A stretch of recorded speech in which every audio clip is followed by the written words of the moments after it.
जिसके निकालने में तुमको सुख की अनुभूति हो रही, उसको रोकने में कितनी सुख की अनुभूति होगी।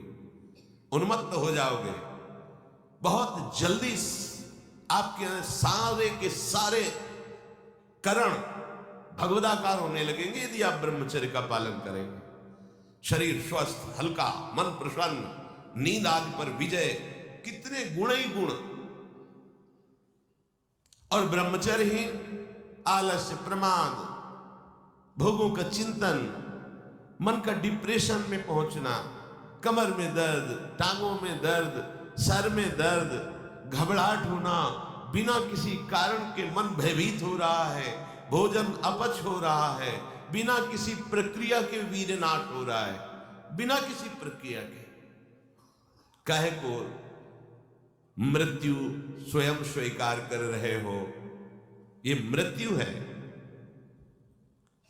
चाहे भगवान दत्तात्रेय जी बोल रहे हैं या भगवान कपिल देव जी बोल रहे हो, जब उपासक को संबोधन करते हैं भगवत प्राप्ति के लिए तो कहते हैं कि इस भोग वृत्ति को साक्षात मृत्यु रूप देखो, ये मृत्यु है तुम्हारी। जब शरीर राग त्यागना है तो तुम शरीर से भोग भोगोगे तो आसक्ति शरीर की पुष्ट होगी, आसक्ति भोग सुख की पुष्ट होगी, है नहीं।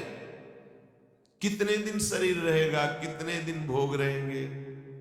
विचारवान बनो, ब्रह्मचर्यम चरंती, ब्रह्मचर्य का पालन करो। उपासक जो ब्रह्मचारी होता है उसका खिला हुआ चेहरा रहता है, जैसे कमल खिला हुआ, बिना किसी कारण के उसकी मुख मुद्रा में प्रसन्नता होती है। जो ब्रह्मचर्यहीन होता है बुझा हुआ चेहरा होता है, तेजहीन, बिना किसी कारण के वो शोकग्रस्त लगता है। बैठा है, आपको लग रहा है शांत है, लेकिन आप चेहरे को देखो, वो एक शोकग्रस्त है, कुम्हलाया हुआ चेहरा, अशांत चेहरा। मुख प्रसन्न, तन तेज विराजा, यह है ब्रह्मचर्यम चरंती, भगवत आराधन संपन्न उपासक का। जैसे आग में पैर रखते हुए कोई चले तो कैसे चलेगा, ऐसे ही ब्रह्मचारी की पहचान है। इतनी स्फूर्ति उसके अंदर होती, जैसे आग में चलने वाला पूरा पैर नहीं रख पाएगा, अगला कदम रख देगा क्योंकि ताप लग रहा है, ऐसे उसकी स्फूर्ति होती पैरों में। उसकी आंखें एकाग्र रहती है, चंचलता इधर उधर या बार बार झपकना ये विषयी पुरुष का लक्षण है। बार बार पलक झपकना ये विषयी पुरुष का लक्षण है। इधर उधर ताक झांक, चंचलता, ऐसा बैठे तिनका तोड़ रहा है, पैर हिला, ये सब विषयी पुरुष के लक्षण है। ये तो बिल्कुल साधारण स्पष्ट दिखाई देता है आदमी विषयी है या ब्रह्मचारी, एक सेकंड में लक्षण होते हैं। आपको जब भगवत मार्ग का अवसर मिला है तो गृहस्थ हो, संतान हो गई, ब्रह्मचर्य से रहो। नहीं चाहिए संतान, भ्रूण हत्या, गर्भ हत्या जैसे महापाप करने की क्या जरूरत है। उसी वीर से संतान उत्पन्न होती है जिसको आप नष्ट कर रहे हो, जिसको आप ऐसे पानी में बहा रहे हो, व्यर्थ फेंक रहे हो, तो उसको भ्रूण हत्या का पाप लग रहा है, तो तुमको पुण्य लग रहा है, वीरपात कर रहे हो तुम्हें भी वही हत्या लग रही है, क्योंकि उसमें वही जीवात्मा है जो मां के गर्भ में जाके बालक रूप धारण कर लेती है, उसको तुम नष्ट कर रहे हो। पर बुद्धि भ्रष्ट हो गई है, समझ में नहीं आता, व्यर्थ में वीरपात करते हो, व्यर्थ में। तुम्हारा भजन बनेगा, तुम अध्यात्म के योगी बनोगे, मजाक है अध्यात्म का मार्ग।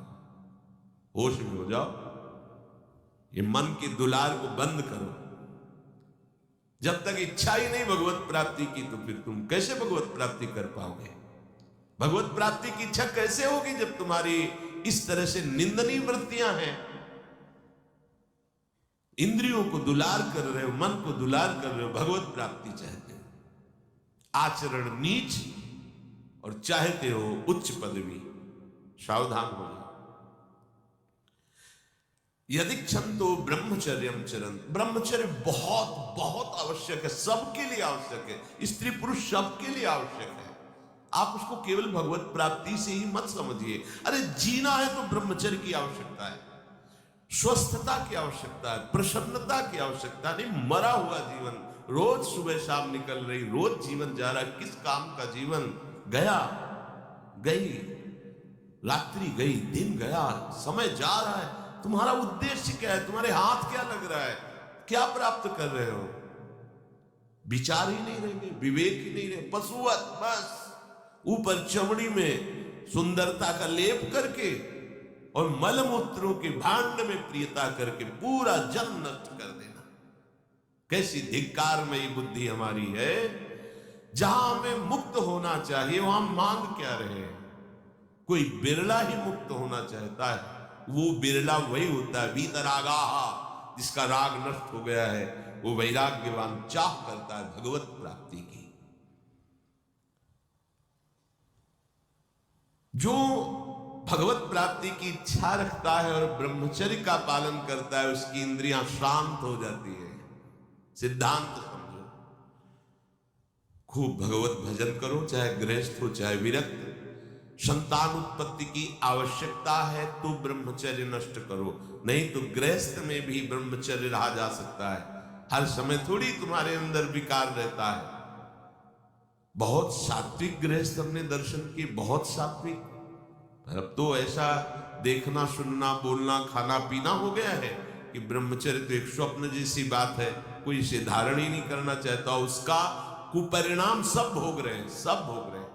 नई अवस्था है, पता नहीं चलता है कि इसका जीवन का क्या उद्देश्य है, ये जीवन क्या है, समझ में नहीं आ रहा। मतलब कोई बाहरी संसारी हो तो चलो, बेचारे को मार्ग नहीं पता है, रोज सत्संग सुनते हैं, उनको ये पता नहीं कि मेरा उद्देश्य क्या है। अभी तक किसी यही समझ में नहीं आता, उद्देश्य क्या है तुम्हारा? भोग उद्देश्य है तो नाटक क्यों कर रहे हो? जाओ मरो जाके भोगों में। अगर योग उद्देश्य है तो फिर चूक क्यों कर रहे हो? आगे बढ़ो। संपूर्ण इंद्रियां शांत हो जाती है उसकी, जिसके अंदर भगवत प्राप्ति की इच्छा और ब्रह्मचर्य पालन। शब्द याद करो, ये शास्त्र है। यही तो हम चाहते हैं, इंद्रियां शांत हो जाए, यही चाहते हैं हम। भोग नहीं चाहते हम सब। हमारी इंद्रियों में जब वेग आता है तो हम परेशान हो जाते हैं, ये कैसे शांत होंगी?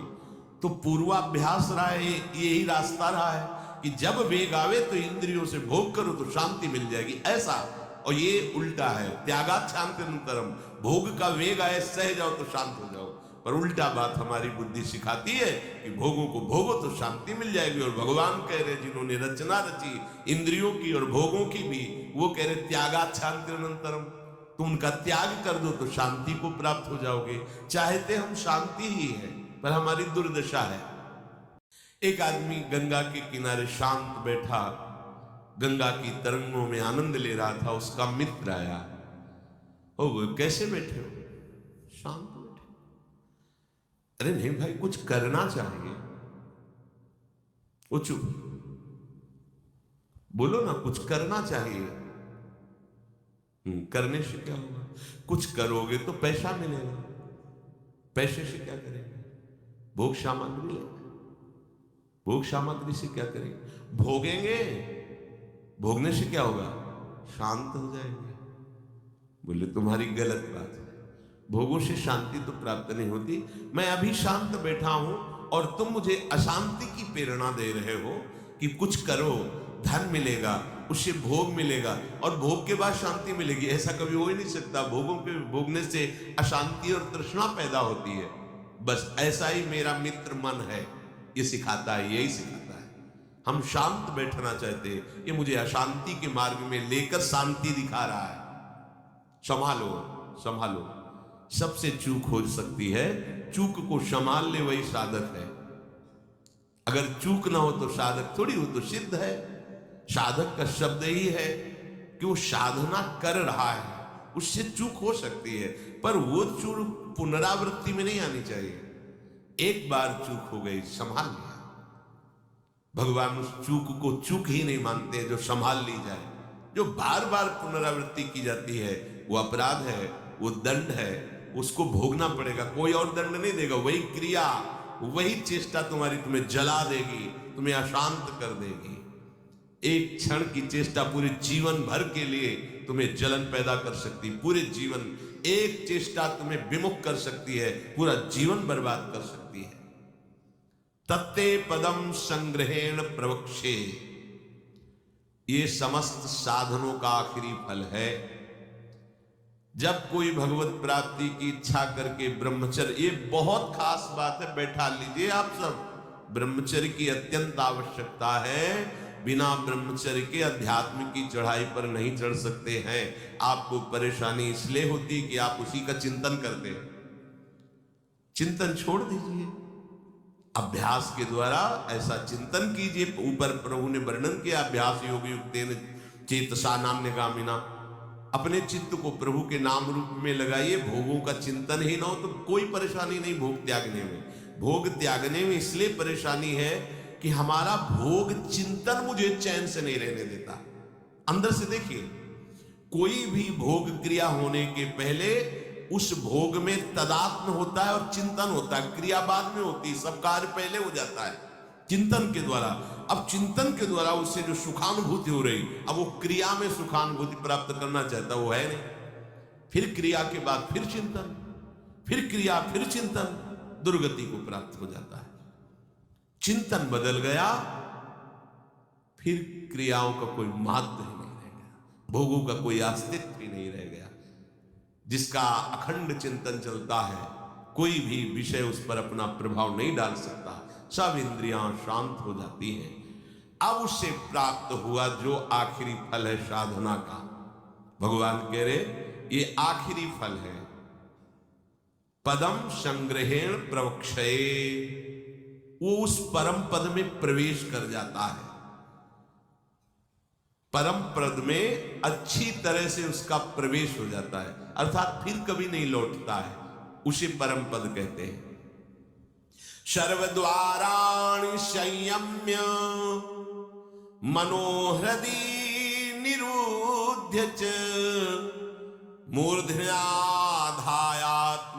प्राण मास्थितो योग धारणं ओम इत्येकाक्षरं ब्रह्म व्याहरन् मामनुस्मरन् यः प्रयाति त्यजन् देहं स याति परमां गतिम्।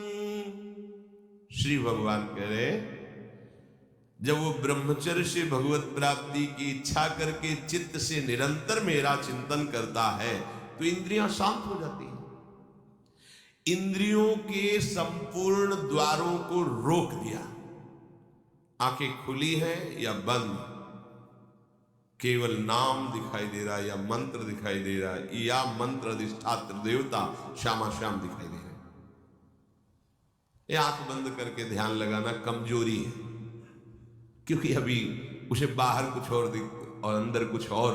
इसलिए जब बाहर भीतर एक बात हो जाती है तो आंख खुली रहे तो भी नहीं दिखाई दे रहा और कुछ, वो आंख बंद रहे तो कोई समस्या नहीं।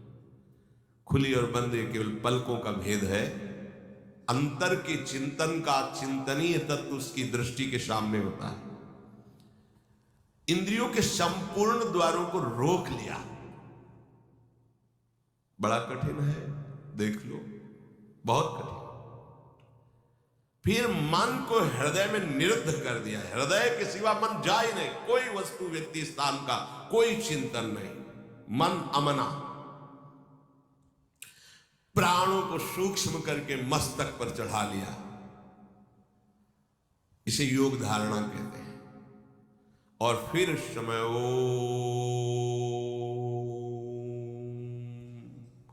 ये भगवान का नाम है, ओम, ये ब्रह्म स्वरूप है।